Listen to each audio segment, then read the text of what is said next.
Bonjour à tous, je vous retrouve aujourd'hui pour une nouvelle vidéo de motivation. Comme chaque dimanche, je vous propose de passer 30 minutes ensemble sur un ou plusieurs projets, en espérant bien évidemment que vous vous motiverez avec moi pour avancer dans vos propres projets. Alors, pour aujourd'hui, pour nos 30 minutes à passer ensemble, il y a deux choses que j'aimerais faire. La première chose, c'est certaines cartes que j'avais commencé ou faites pendant nos séances de carterie. Et en fait, il me manque juste de trouver un sentiment, coller un sentiment, et ensuite pouvoir les mettre sous plastique pour pouvoir les vendre. Donc je me suis dit qu'on pourrait déjà commencer par ça. Ça vous permet de revoir quelques petites cartes et moi de finir ce projet. Et ensuite, en rangeant un petit peu, en triant un petit peu mes papiers l'autre jour, j'ai retrouvé ce pack que j'avais acheté il y a, je pense, presque une dizaine d'années. Et en fait, il me reste quelques petites chutes et à peine quelques pages, dont vous voyez pas mal de sentiments et de petites découpes comme ça. Donc ce que j'aimerais, c'est découper tout ce qu'il y a dans ce pack pour en faire un petit kit éventuellement pour faire des embellissements. Et j'ai trouvé qu'il allait très bien avec un embellissement qu'on a fait ensemble il y a 1 ou 2 semaines. Et du coup, je vais essayer d'utiliser les pages qui me restent pour faire ce mini-album qui pourra me servir pour mettre des petites photos d'un week-end par exemple, d'une sortie. Je vais utiliser cet embellissement pour faire le devant et ce qui me reste dans le pack, essayer d'en utiliser le plus possible pour faire la décoration de ce mini-album. Donc je ne sais pas en 30 minutes jusqu'où on ira, peut-être que la vidéo sera un petit peu plus longue que ça, on verra si je n'ai pas le temps de terminer. Et je commence tout de suite avec le timer et avec la carterie.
J'étais bien partie dans mon petit monde, ce qui fait que j'ai sursauté quand quand ça a sonné les 30 minutes, j'avais un peu zappé le coup du timer.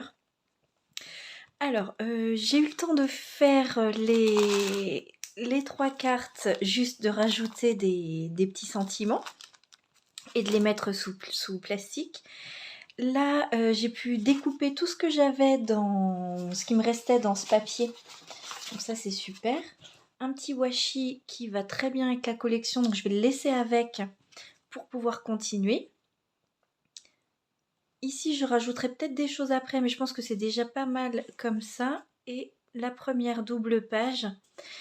Comme je n'ai pas assez de papier complet pour faire toutes les pages, je me suis dit pourquoi pas utiliser des chutes qui me restent pour créer une page, sachant que par exemple ici je peux venir mettre une photo et laisser celui-là comme ça.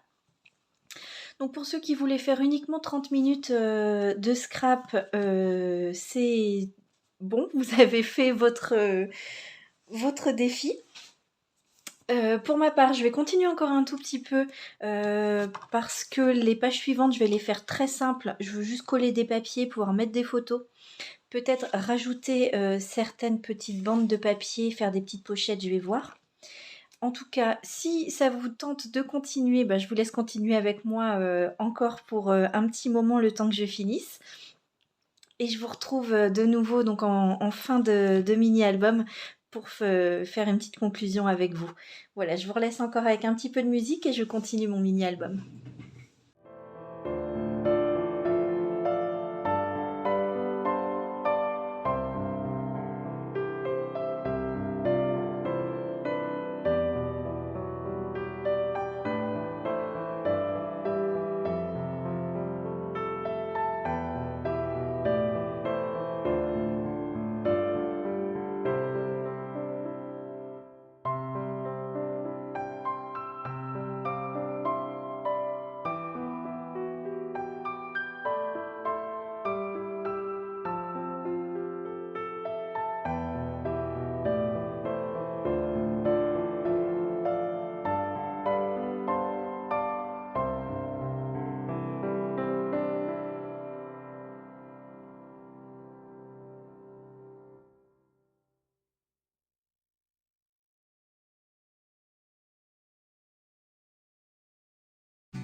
Allez, on en arrive quand même à la fin de cette vidéo. Je suis vraiment contente d'avoir pu aller jusqu'au bout du projet.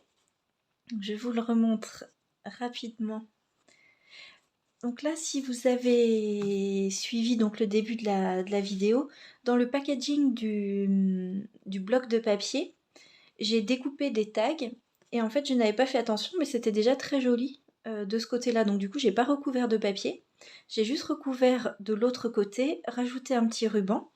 Il me restait une chute qui était parfaitement à la bonne taille pour faire une pochette. Et c'est ça du coup qui a inspiré cette page. Du fait qu'il y a pas mal de citations sur l'amitié dans ce bloc de papier, j'ai rajouté 2 petites bandes ici de papier sur le thème de l'amitié. Et j'avais reçu il y a quelque temps par Vinted une page de papier unique avec juste ces 2 oiseaux. Et en fait, j'avais vraiment envie de les utiliser et je me dis que pour le thème de l'amitié, c'est trop mignon. C'était exactement dans les bonnes couleurs pour mettre les citations autour. Donc la véritable amitié, ce n'est pas une grande chose, mais c'est un million de petites choses. Et je me dis pourquoi pas mettre ici et là les photos de mes meilleurs amis. Voilà, comme ça sera un album où il n'y a pas vraiment beaucoup de photos, mais qui va me rappeler des bons moments. Et pour la fin, j'ai juste mis un rappel, donc du ruban et une autre petite découpe. Donc, je suis très contente de ce petit projet. Je vous montre juste ce qui me reste donc dans cette collection. Ce sont, alors ça c'est une citation, des petites chutes de papier comme ceci. Comme c'est en noir et blanc et que je ne vais pas faire un projet que avec ça, je vais les ajouter à mon stock de chutes de papier, tout simplement pour les mixer avec d'autres collections à l'avenir. Par contre, ce que vous avez vu au début, toutes ces citations en anglais, je sais que je ne vais pas les utiliser. Je vais sûrement utiliser le dos du papier pour faire des découpes. Pareil pour ces sentiments, vraiment trop de choses en anglais. J'en ai gardé quelques-uns, histoire d'eux, mais je ne suis même pas sûre de les utiliser. Voilà, quand c'est des grandes feuilles comme ça, j'utiliserai le côté blanc. Pourquoi pas pour faire un fond de page, un fond de carte quand j'ai besoin de blanc. Ça par contre je le garde, ça fera des jolies découpes pour utiliser lors de prochaines créations. Donc vidéo un petit peu plus longue que la normale pour une vidéo du dimanche, mais j'espère que vous avez passé un bon moment, que vous avez pu avancer dans vos projets.